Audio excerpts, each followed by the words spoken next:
Bonjour à tous, bienvenue dans cette nouvelle vidéo dans laquelle nous allons aborder le sujet de la caféine. Alors ce sujet-là, je l'aborde régulièrement avec les personnes avec qui j'échange ou que j'accompagne, parce que souvent la question qui m'est posée c'est bah ok pour suivre tous vos conseils, par contre est-ce que je peux garder mon petit café le matin ou les différents cafés tout au long de la journée. Donc du coup je fais une vidéo pour répondre à toutes ces personnes qui se posent également la question. Je vois de plus en plus de personnes qui consomment, enfin en tout cas qui ont besoin du café le matin, qui en ont besoin dans la matinée également parce que sinon ils ont l'impression de ne pas être au top de leur forme. Il y a aussi le rituel de prendre le café après manger et toute l'après-midi, notamment en général les personnes qui travaillent dans des bureaux où voilà, dès qu'il y a une pause, c'est une pause avec un café ou un thé. Et ce qu'il faut aussi comprendre, c'est que quand on parle de caféine, on parle également de cacao, donc tout ce qui est lié au chocolat, également de thé et de café. Donc voilà, c'est vraiment dans ces trois aliments qu'on retrouve la caféine, et également dans le Coca-Cola, hein, c'est aussi quelque chose qui en contient. Et beaucoup de personnes qui essayent d'arrêter se rendent compte que c'est très compliqué, et même d'essayer de le diminuer en général. Voilà, je pense que comme c'est comme toutes les autres addictions, que ce soit la cigarette, l'alcool ou autre, tout ce qui est aliments contenant de la caféine, c'est également quelque chose qui demande beaucoup de force, de courage et de volonté. Alors aujourd'hui, dans cette vidéo, je souhaiterais aborder enfin plutôt répondre à la question en 3 points. Le premier point, c'est deux effets de la caféine sur notre organisme qui sont peu connus et qui sont pour moi très importants à savoir, et en tout cas à prendre conscience. Le deuxième point, c'est pourquoi on en a tant besoin, notamment le matin, pourquoi on a l'impression que ça nous fait du bien, et du coup que ça nous fait quelque chose de positif en fait, puisque du coup on se sent plus en forme quand on consomme, donc on a l'impression que c'est pas quelque chose de spécialement nocif pour notre santé. Et le troisième point, c'est pour ceux qui souhaiteraient s'en sevrer, quelques conseils pour aider le corps à réussir à s'en passer en lui apportant des choses qui vont l'aider. Alors, parmi les deux effets sur notre organisme, la caféine, le premier point à prendre conscience, c'est que c'est quelque chose qui déshydrate le corps, qui le déshydrate en profondeur. Pourquoi? Parce que la caféine, finalement, c'est quelque chose qui est vu comme un poison, une toxine pour le corps, donc il va essayer de s'en débarrasser. Et d'ailleurs, souvent, il y en a qui prennent leur café du matin et c'est ce qui va déclencher les selles. Enfin, on sent qu'au niveau digestif, le corps va essayer de faire sortir aussi vite qu'il peut le fait de consommer le café. Donc après, quand on en consomme tous les jours, le corps peut pas toujours réagir et essayer de le faire sortir, de l'évacuer. Et en évacuant, on perd beaucoup de nutriments, et en fait, petit à petit, on peut devenir carencé parce finalement, on déstocke aussi tout ce qu'on peut avoir comme réserve de nutriments, que ce soit des vitamines, des minéraux, et finalement ça déshydrate petit à petit le corps. Alors si déjà on n'est pas forcément très hydraté, hein, de par notre alimentation, la consommation de liquide qu'on peut avoir, c'est pas quelque chose en général qui est en notre faveur, hein, notre taux d'hydratation. Si en plus on prend du café, on se déshydrate encore plus. Le deuxième effet de la caféine sur notre organisme, c'est que ça va faire travailler nos glandes surrénales qui vont sécréter de l'adrénaline pour justement pouvoir évacuer cette caféine. En réalité, c'est comme si on disait à notre corps, à chaque fois qu'on consomme de la caféine, qu'on est dans une situation de crise, et le corps va instinctivement sécréter de l'adrénaline. L'adrénaline, c'est ce qui va être sécrété quand on fait face à un danger, et du coup le corps doit être boosté pour réagir. Là, quand on lui donne de la caféine, c'est comme si du coup on met notre corps sur alerte, il faut réagir par rapport à un danger. Donc en quelque sorte, c'est comme si on disait à notre corps, à chaque fois qu'on consomme de la caféine tout au long de la journée, qu'on est face à une situation de crise auquel il faut faire face, comme s'il fallait fuir, alors qu'en réalité, il n'y a pas de danger en fait en face de nous. Et c'est ce qui va fatiguer du coup nos batteries intérieures on puise finalement non-stop dessus. Cette adrénaline, elle est assez corrosive et toxique pour le corps quand elle est à haute dose. On est censé l'utiliser pour des dangers, ça doit être du occasionnel. Et là, en fait, on la consomme plusieurs fois, enfin, on l'utilise et elle circule dans notre corps tout au long de la journée, à chaque fois qu'on consomme du café, du thé, du chocolat. Donc on puise non-stop sur nos batteries et parfois certaines maladies sont liées en partie à des batteries qui sont faibles, donc aux glandes surrénales qui sont tout simplement HS. Je pense par exemple aux problèmes de fertilité. Souvent, c'est les glandes surrénales qui sont tellement fatiguées qu'il n'y a plus d'énergie pour le système reproducteur. Donc voilà, les batteries sont à plat. Et de plus, ce qu'il y a à savoir, c'est que quand on a ces glandes surrénales qui sont fatiguées et un foie aussi qui est affaibli face à tout ce qu'il a à gérer, on peut aussi avoir des effets secondaires qui sont liés à ça, comme de la perte de cheveux. Ça va être des carences, vu que le corps, du coup, à chaque fois qu'il veut essayer d'évacuer toute cette caféine, en fait, il va utiliser des nutriments à l'intérieur pour les évacuer. Ça va être également des équilibres de la glycémie, par exemple, des maux de tête, de la prise de poids inexpliquée. Ça peut être également un vieillissement accéléré du fait de la déshydratation chronique qu'on augmente avec la caféine. Il n'y a pas que le fait de boire du café qui nous déshydrate. Et on voit aussi de l'insomnie, de l'anxiété, des calculs rénaux. Et globalement, voilà, une fatigue surrénalienne, donc une fatigue de nos batteries intérieures, qui ont beaucoup de choses à gérer en général. Donc ça fait quand même pas mal de conséquences délétères du fait de consommer ce café, même si c'est pas le seul aliment qui amène à ces symptômes-là. Le deuxième point, je voulais répondre aussi aux personnes qui disent souvent oui mais ça me fait du bien, je peux pas m'en passer le matin, voilà, c'est ça qui me rend en forme, je ne peux pas passer une journée normale sans mon café. Donc qu'est-ce qui explique cette addiction à la caféine?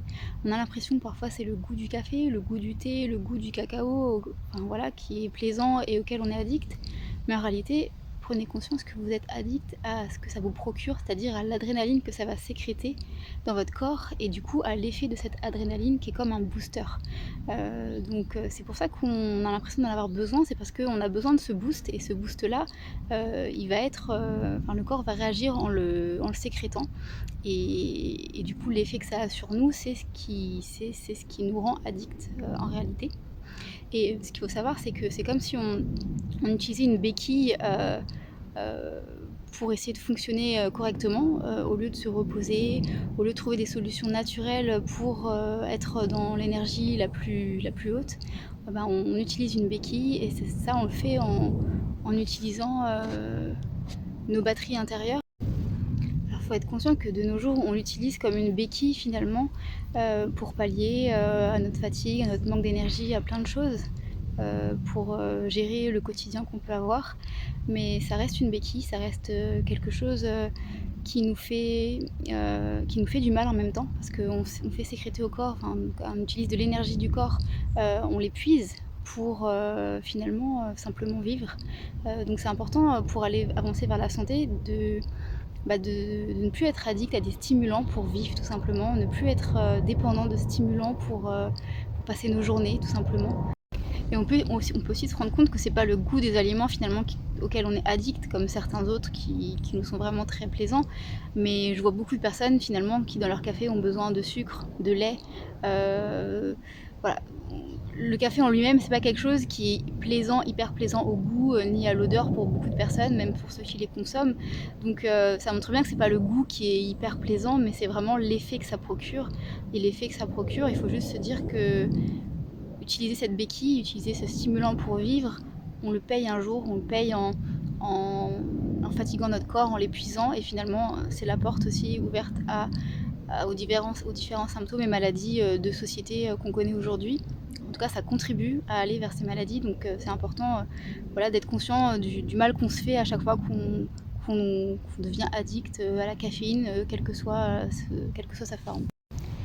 Alors le troisième point, c'est comment aider son corps à se sevrer de la caféine. Alors comme toutes les substances addictives, l'effet sur le corps quand on diminue, ça peut avoir des effets très dissuasifs pour les personnes qui ont la volonté.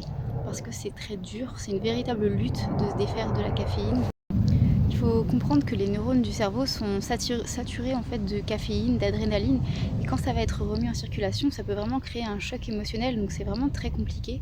Les moyens les plus puissants pour aider le corps, ça va être dans un premier temps l'hydrater vraiment de manière forte, pas juste avec de l'eau minérale, mais peut être avec de l'eau 100% coco, même pasteurisée, elle a énormément de bienfaits. Donc ça va être boire 500 ml ou même 1 litre par jour d'eau de coco 100%.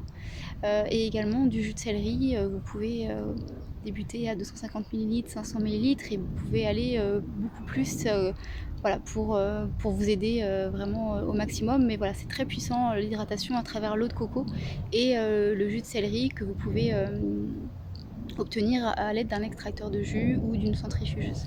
Ensuite, le deuxième moyen aussi, enfin c'est plutôt, j'ai envie de dire, associer tous les moyens, hein, mais le deuxième moyen, c'est de consommer un demi-litre à 1 litre d'eau citronnée. Donc vous pressez un un demi-citron pour un demi-litre ou un citron entier pour 1 litre, voire plus selon vos capacités aussi. Ça va vraiment permettre au corps de se détoxifier de toutes ces années de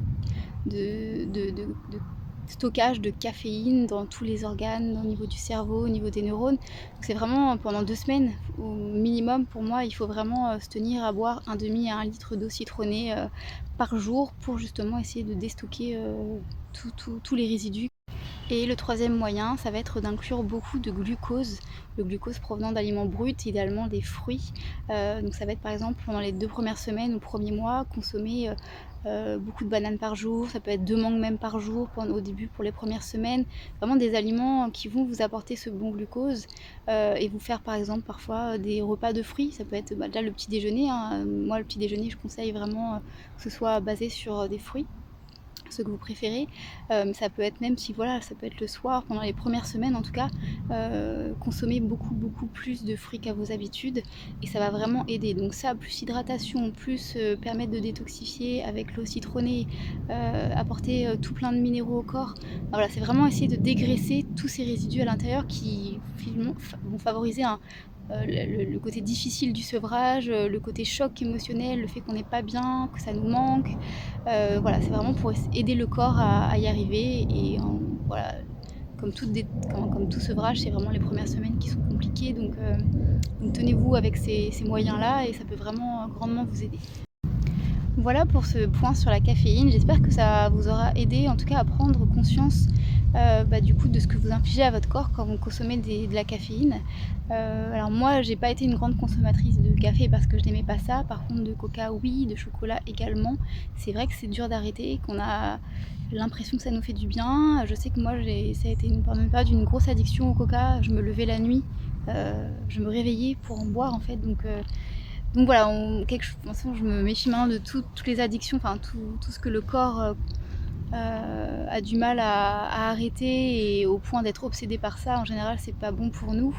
Mais voilà, maintenant j'ai compris pourquoi j'étais addict à cette caféine et ça a été dur d'arrêter. Il a fallu pallier avec d'autres aliments et je sais qu'à l'époque, sans le savoir, j'avais consommé beaucoup d'eau aromatisée, dont de l'eau citronnée également. Mais en tout cas, je sais pas si...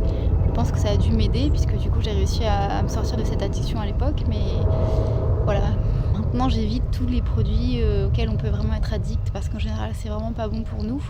Et j'ai une petite anecdote aussi d'une personne qui était enceinte et qui a consommé un soir du cacao, donc un bout de chocolat. Et en fait, ça a été la catastrophe toute la nuit. Le bébé n'arrêtait pas de bouger. Enfin, on sentait que ça avait boosté la maman, mais également le bébé, et que c'était vraiment pas bon pour lui et que voilà, il n'a pas pu dormir de la nuit. Il était non-stop en train de bouger, de pas être bien. Voilà, un des effets de quelqu'un qui consomme pas habituellement de caféine et qu'en prend juste un soir en se disant un petit bout de chocolat, ça va pas me faire du mal. Et d'après les réactions du corps et les réactions du fœtus, c'était pas quelque chose de très positif. Et je vois aussi beaucoup de personnes qui ont besoin de leur café le matin, qui en plus consomment du lait avec et ont l'impression que comme il y a de l'eau avec le café, ça les hydrate. Alors que non, quoi. Enfin, c'est comme le thé, c'est la même chose. On a l'impression que ça nous hydrate, alors que pas du tout. Et aujourd'hui, je consomme plus du tout de thé. Et c'est vrai que en découvrant en tout cas l'alimentation qui soigne et en découvrant aussi comment m'hydrater en profondeur, j'ai eu l'impression d'avoir découvert vraiment ce que c'était d'être hydratée aujourd'hui, et comme si j'avais jamais connu cette sensation-là à l'époque. Même sans boire de l'eau, et je me rends bien compte d'ailleurs que c'est pas l'eau le meilleur moyen d'être hydraté en profondeur, mais il y a des aliments qui sont tellement hydratants en profondeur que voilà, on se sent, je sais pas, on se sent différent quand on est hydraté. Et clairement, le thé à l'époque ne m'a pas hydraté, sinon j'aurais déjà pu connaître cette sensation-là. Donc voilà pour ce petit retour d'expérience. Écoutez, si vous avez des questions sur le sujet, ou si vous voulez partager aussi vos difficultés, ou si vous avez réussi à vous sevrer, n'hésitez pas à le partager en bas de cette vidéo, ça pourrait aider d'autres personnes. Et si vous avez d'autres moyens que vous souhaiteriez partager pour aider ceux qui ont envie de s'en sevrer, n'hésitez pas. Voilà, ça reste quelque chose de très difficile, donc voilà, toutes les bonnes idées sont les bienvenues pour aider les personnes qui auraient besoin de se sevrer de la caféine. Voilà, je vous dis à bientôt pour une prochaine vidéo et merci beaucoup pour votre écoute. Bye.